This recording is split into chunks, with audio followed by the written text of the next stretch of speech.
Welcome to Insight Marketing Success, the podcast where marketing knowledge meets real-world experience, from vision to execution.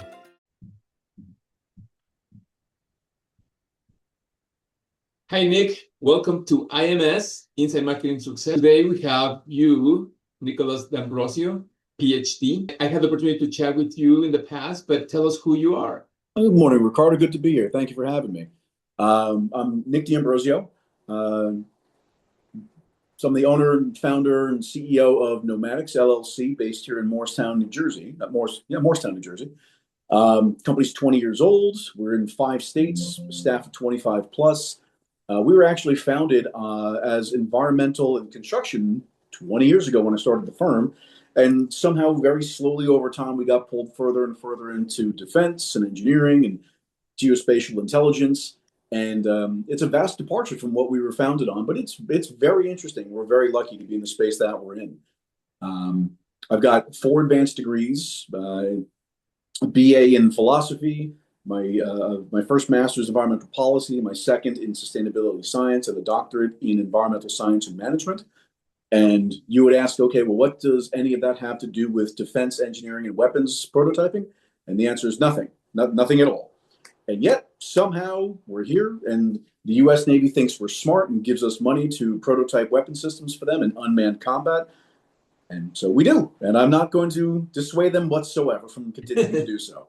Well, that sounds like a very interesting journey. You went from one field to another. And then tell us about your marketing challenges. It sounds like you were able to somehow get engaged with the Navy or one of the forces. So it's actually interesting. There was about a period of 7 years of overlap where we had 2 departments, 2 vastly different industries that we were supporting. We had environmental construction on one side, and we had defense and engineering and GIS on the other. And the GIS, if you're familiar with it, Geographic Information Systems, it has a lot of overlap. It's Google Earth on steroids. It's digital cartography with Esri-based software. It's ubiquitous in the industry. Because I was doing environmental and construction, that's what we were doing because that's what I wanted to do. But as time went on from 2010 to 2012, we got pulled in on accident on a number of government programs. And so from 2012 to 2019, we were able to manage the marketing and the financial and the management of 2 vastly different industries for 2 vastly different service sectors well enough until we broke 7 figures. We were above a dozen people, and suddenly it was a real challenge. The biggest issue we kept running into was, how do we present ourselves now? We are an environmental company doing defense, or we're defense contractors doing environmental. It didn't make sense once we got too big. When we were smaller, it was really easy to manage that messaging because there was only 5 or 6 of us. There was very limited work from one side and a lot of work from the other. So it was when those slaughter bars switched that it became a real challenge. And so in 2020, before COVID hit, we saw the writing on the walls that environmental and construction wasn't really going to be for us in the long term. Not that we didn't like it, not that we weren't good at it. It was the market was changing, the insurance requirements were changing, policies were changing, all of which is very normal in business. And if we were focused on one industry, we would be able to manage those changes accordingly. But because we were managing 2 vastly different service sectors, federal government and defense and environmental here for New Jersey, we couldn't swallow all the costs to manage all of that simultaneously. So we picked one. And we picked the right side because when COVID came through, all of our private environmental and construction work just completely vanished. So we stayed here. That 5-year pivot plan that we had originally had developed was truncated into 2. We had to hire marketing specialists and website folks and really narrow focus how we were going to present ourselves going forward, because it was fine for as long as it was, and then suddenly it was not, and it became very confusing, very muddied waters. So we pivoted from environmental to we are defense engineers. Now, we still get pulled in for environmental once in a long while by old clients of mine because they're friends. And there was a lot of change up in the environmental industry during COVID. So a lot of folks fell by the wayside or retired or were acquired by larger firms. But for us, this worked out well. So now we are defense contractors and geospatial intelligence subject matter experts. I am the last man standing of the team that has any real environmental construction background. So once in a blue moon, I'll get contracted into support. Great. So Nick, it sounds like you went through a journey of really reinventing your company from the inside out. Yep. In the process of selecting the specific branch that you are today, who you are today. So tell us about the steps that you took to get there, to make that decision. It was really working backwards. We saw, like I said, changes in the industries, in both industries, in the legal requirements and the rules that we had to follow, and identified what kind of company we wanted to be. Of course, it's a very nebulous 5-year plan look ahead, but you have a general idea of the kind of firm you want to be. And you work backwards to get to that point. What customers do we want to service? What contract vehicles do we need? What financial requirements do we need? What legal requirements do we need? And you start putting together what that pile is and systematically working through them in order to get to that point. So I wish I could say it was a straight line, step-by-step process. There really is no manual for this. Nobody wakes up in the morning and says, I'm going to be a federal contractor, defense engineer, and goes out and does it successfully that day. It's a very long and arduous process, and there really is no guidebook on what you need to do. I spent a lot of time talking to friends of mine in the industry that have had a lot of success, and those with not as much success. And, oh, Nick, don't forget you need to do this. You need to talk to these people. You need to register for that. And you start pulling in, okay, you need your SAM registration and your cage code and your UID and your D&B, and you're done in Bradstreet. You need specific security requirements, and you need insurance requirements to be held. And so you really just work through the list, and it changes all the time. You just have to be very flexible about it. Like I wish there was a checklist you could just walk through. There really isn't. You just kind of stumble and fail forward as you go. Great. So in the process of your education, specifically because you had a philosophy degree in education, I'm curious as to how your personal values show up in your marketing or in the company that you lead. So we very much believe in mobilizing once, do it right the first time. When we did environmental construction, we would run into a lot of competitors out there that made their money on change orders, and that model works for them. That's fine. They would underbid the primary project and then make their money on the changes later. We would always make the attempt to capture the big piece first. That way there were no surprises, or as few surprises as possible. And so the customer would get a good sense of the appropriate amount of budget and timeline and resources and level of effort. And we would take those kinds of values and put it in the marketing. It's the magic triangle of business: fast, right, cheap, but you can only pick two. And my old man would tell me, good work ain't cheap and cheap work ain't good. And so we would put that very much forward facing, that the deliverables that we would look to generate for our customers, although we are expensive, and we respect people's time by delivering it right the first time, so that they get exactly what they need when they need it, because we understand that they have their own people they have to respond to. So, and our marketing, especially our website, a lot of our customers are self-identifying. They know what they're looking for when they get there. They see the specific words and pieces that are important to them. But for the rest of folks, the lay folks that come in there, they're able to understand the basics of, as a techno firm, as a defense engineering entity, we take the mission very seriously. And so getting things out the door in a timely manner, on budget, the first time is way more important than the revisiting, the money-making aspect of it. And with that comes the golden referral. We haven't had to do a whole lot of marketing over the years because our customers usually come back to us. Wonderful, wonderful. So how do you stay authentic to yourself in a professional setting? I mean, I spend a lot of time interfacing with our customers to ensure that they get A, what it is that they need, and B, the attention from the people that are actually doing the work. And if in the rare event that a customer has or a client has an issue, they can call my cell phone and I will handle it personally. That way they feel seen and heard that their problem is an important one.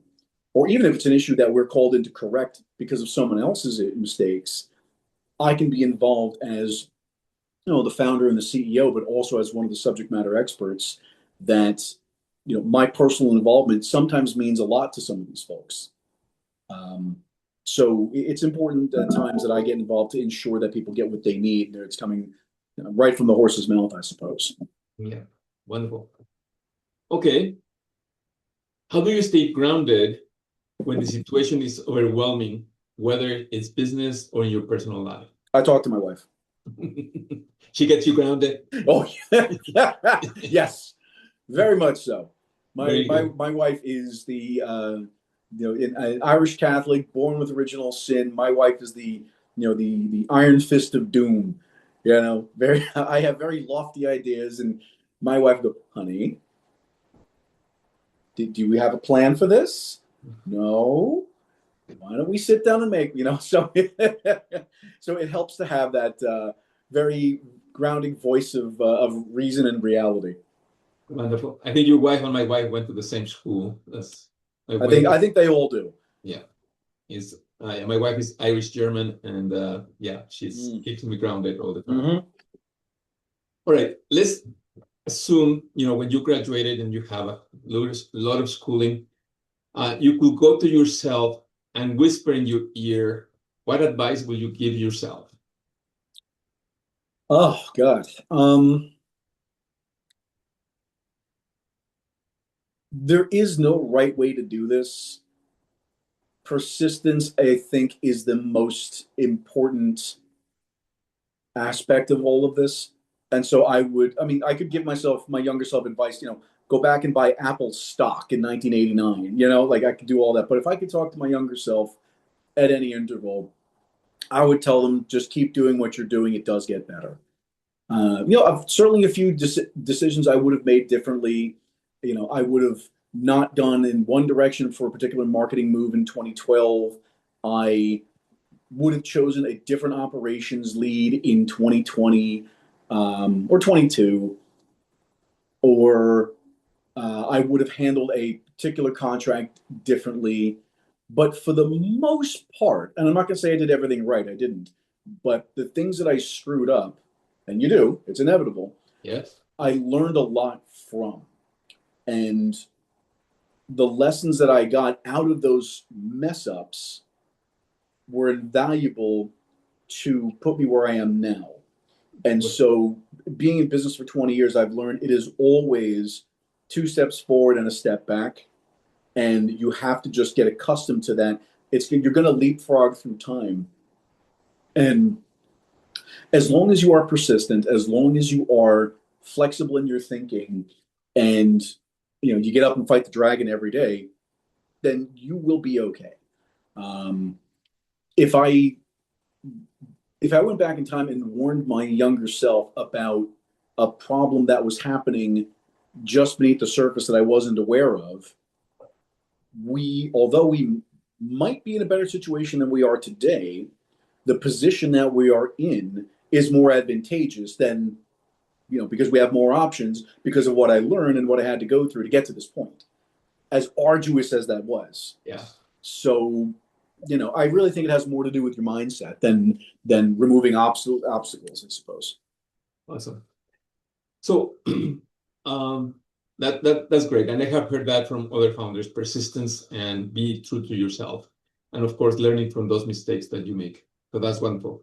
All right, I'm going to ask you this question. I like to ask it from interesting people like you. Let's imagine that you go to a restaurant and you are in one of those booths, and behind you, you recognize the voices, and there are three friends of you talking about you, and they do not know that you are there. Okay? What would be the three things you will hope they say about you? The three things that I hope they would say, or what they would actually say? Uh, actually say. Things that they would actually say. He's the nicest asshole you could ever hope to meet. He's a giant pain in the ass, but it gets done when I need it done. Or, you know,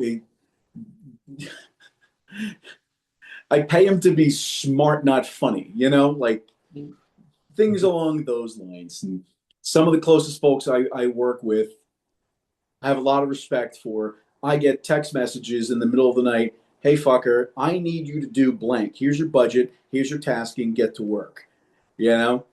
And that's the kind of relationship with some of our clients. And I can hear them in my head with things like this. That I would think that they would say that we are honest and reliable, but the attention to detail and the persnickety persistence on ensuring everything is done by the rules, I know can be a drag for some of our clients that just want the answer. And so it's a double-edged sword. So yes. Yeah, I could see clients of mine complain, saying those things in honest earnest about me and the way I run the ship. Wonderful. So you seem to be one of those people who gets things done. Truly. It might not be pretty, but you get things done. And the mission always comes first. And that's something that I work with my 5-year-old on all the time. It's if you see the captain grabbing a mop, then you grab a mop. No one is too high and mighty to not sweep the floors. Yeah. And that the mission is always going to come first. Yeah. That it's however that needs to get done and I use the example when I was going to school, when I was doing my last degree. If I could get my homework done in 20 minutes, I would find a way to get it done in 20 minutes. There's only so much time in the day, and there's always room for increased efficiency and productivity. And so I would make it a priority as long as the tasking was accomplished. Not to say I'm a lazy person whatsoever, but much more of a very creative, efficient, and effective mobilizer. Get it done as quickly as you can, not so I can go sit and play Halo all day, but because there were other things that needed to get done. And so if I could truncate 2 hours worth of homework into 20 minutes, then that's what I'm going to do. And if that means that I'm going to do an entire semester's worth of homework over the course of a weekend, I can do that. I can bang through 13 weeks worth of coursework, which was 40 hours, of in-class time in 96 hours over a weekend by reading the entire book, doing all of the assignments, writing all the papers in one shot. Then I'm done. And I have the rest of the semester to focus on other things. Wow. So, I would always advocate for putting the mission first. And again, it's like law and sausage. You don't want to see how they're actually made, but they get done. They get done. Awesome. Well, Nick, thank you very much for being part of IMS today. Happy to. Thank you. Look forward to getting to know you better and build a relationship with you. Fabulous. Well, thank you for having me. You can all find me. It's at nomadics.com, nomadics.com, and feel free to reach out on LinkedIn to come find me anytime. Great. Thanks for listening to Insight Marketing Success, where marketing knowledge meets real-world experience from vision to execution.